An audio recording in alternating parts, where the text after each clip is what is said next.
Nümunələr əsasında klasteri tamamlayan fikirləri müəyyən edin. İkinci dərəcəli üzv işlənmişdir. Bu doğru fikirdir.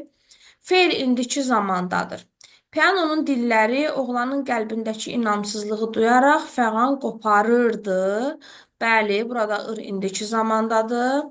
Digər cümləyə baxaq. Ovçular tükləri alov kimi yanan qırqovulları Qarabağ meşələrindən gətirdilər. Bu isə şüurlu keçmiş zamandadır. Deməli, birinci fikri çıxırıq.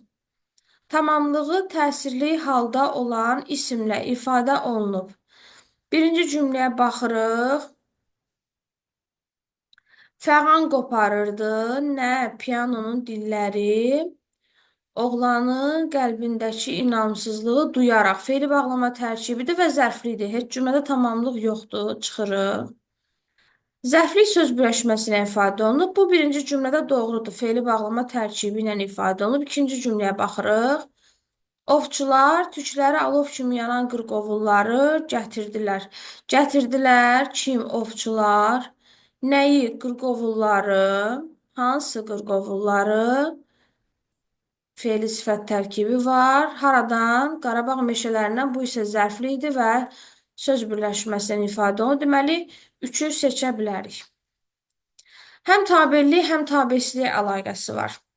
Burada heç bir cümlədə tabesizlik əlaqəsi yoxdur. Çünki həmcins üzvlərdən istifadə olunmayıb, həmçinin mürəkkəb cümlə deyil. Tabellik əlaqəsi var, amma tabesizlik olmadığına görə seçmirik. Bir qrammatik əsas var. Bəli, hər ikisi sadə cümlədir və hər ikisinin bir qrammatik əsası var. Yəni, bir mübtəda, bir xəbəri var. 5 doğrudur.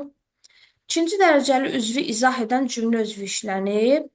İkinci dərəcəli üzvü izah edən cümlə üzvü ikinci cümləmizdə var. Misal üçün, qırqovulları, hansı qırqovulları, tükləri alov kimi yanan. Amma birinci cümləmizdə ikinci dərəcəli üzvümüz zərfli idi və onu izah edən heç bir cümlə üzvü yoxdur. Deməli, yanlışdır. Cavabımız 3 və 5.